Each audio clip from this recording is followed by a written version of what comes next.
Welcome to One Word a Day. I'm Sophie, your pilot into the universe of Chinese. Let's continue. Today's character is built on top of the 2 days. These 2 days, we're talking about the food, we're talking about toes, and today we're talking about the step. So it's a derived character because you have to first create this foot symbol, which is the big toe, pinky toe, rest of the toes. They all attached to the sole of the foot, the sole of the foot. Okay, so in fact, here on this character, in contemporary Chinese and simplified Chinese, they are, simplified traditional Chinese, they look the same, and they kind of lost, both of them lose some fidelity to the past.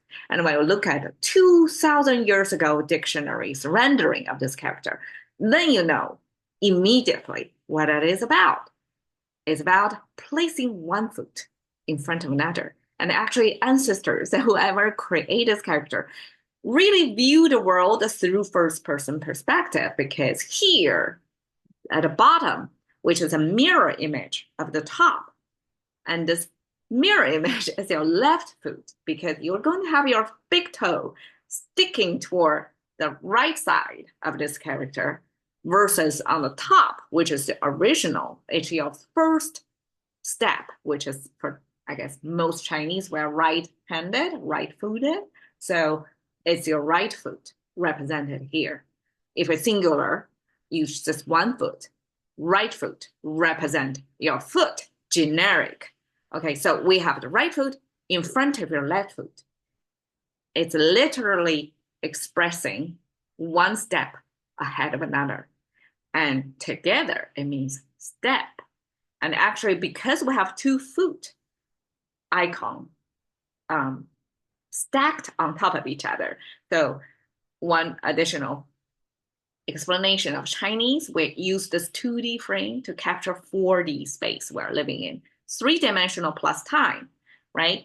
And to express how things are moving away from you, we have to use it stacking up. So top of the frame not only can mean higher elevated from the ground, because yes, bottom of the frame means ground, but also the bottom of the frame means it's closer to you, it's near you, versus the top of the frame means it's further away from you, it's going more distance from you.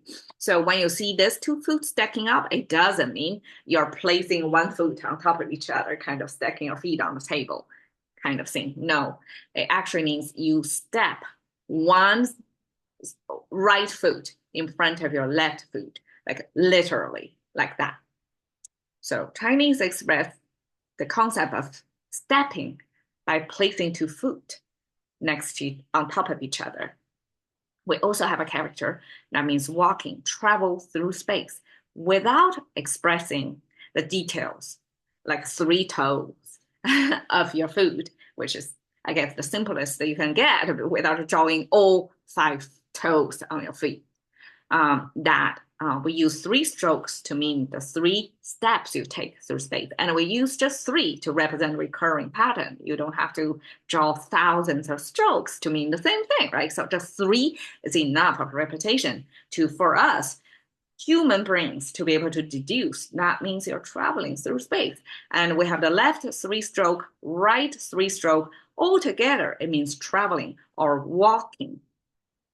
And here, because we draw out each foot with all the details, we kind of slow down and just look at the step, each individual steps, to kind of zoom in on each step instead of this general idea of traveling through space. I hope that makes sense. Okay, 步步高升. So already have this, 1 foot in front of each other to mean step. And then we have 2 steps right next to each other.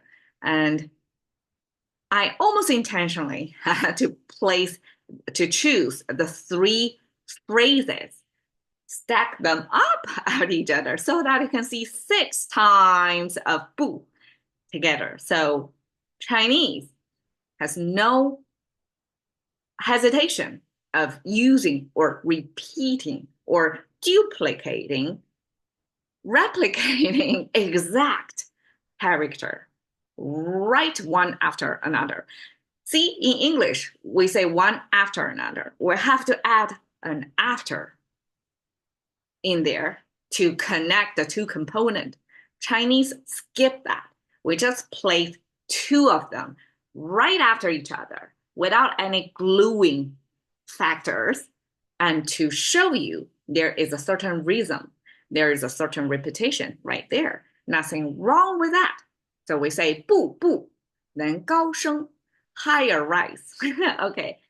Just as every, I guess, contemporary living person that have a little bit of ambition, that considering going somewhere high up, like we still orient ourselves, like culturally embedded in us that we regard you climb up as a climbing, right? So it's upward going. So therefore, 高升, you have to go up, go high, and that's considered a rise.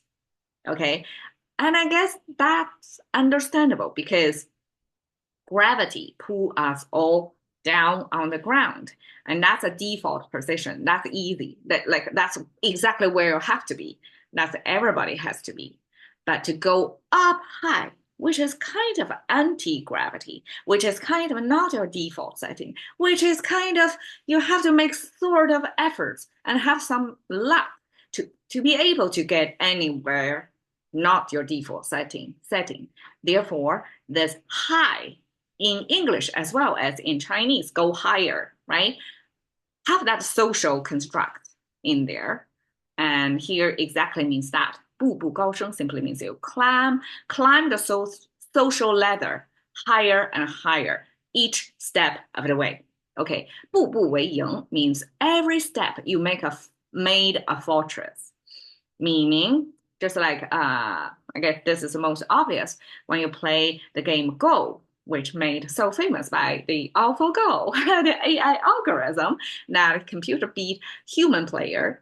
And this 步步为营 means every stone you place on that board, you're going to build a fortress from it, meaning you're not going to leave it up to chances. You're going to build your, if you know the Go, the rule of the Go is to take more ground on that panel, on that board, that each stone or each step you take, meandering supposedly on that board, you place with intention to build a fortress so your opponent cannot take over ground or land from you. So that's 步步为营. In this case, it can also mean in a competitive environment, either in business or in military, that every step you take, you have an intention to build your nest or build your competitive, well, in English, it is your moat, okay? M-O-T, okay? Every step of the way is intentional and is strategically placed so that you can go forward, but you are on a defensive position at the same time. Okay, that's 步步为营. 平步青云 means as if you are stepping on a flat ground. You're not really making the effort to climb up but you're just taking a stroll, going horizontally. That's 平步. However, the result is 青云, like as if you're kind of floating onto the cloud. And it's not just any kind of white color cloud, it's blue cloud. Okay, there is cultural embedding right there because 青云, 青 is the government officials' attire color. So it's a uniform in a way, but with a clearly marked ranking system by different drawings of animal pictures on your front panel, so that your boss, which means the ruler of the country, just by look at the characters on everybody's attire, can tell exactly what rank that in that whole hierarchy of the ruling apparatus you are. And so that blue is the initial entrance of at least your color blue, means at least you're part of the ruling class, right? And 平步青云 means you don't really make an effort. You walk horizontally. Somehow you're going up to the cloud, kind of like a 高升, like a rise high. But this is not just social ladder because social, if you make more money or you say get promoted from store helper to store keeper or key holder, that's still like your a civil life. But if you can make it into the ruling class, you can kind of decide on somebody else's fate. That's a whole new level of cloudy existence. No, existence on the cloud almost. So Chinese use a blue cloud to mean you're there in a ruling class and you're walking it flat and get there. That means, okay, somebody else is burning the energy for you or paving the way for you. You really take it easy, but it really rise up high, almost like out of proportion of the effort you put in. That's 平步青云. All right, so there you go. Step 步. Thank you for your time. See you another day.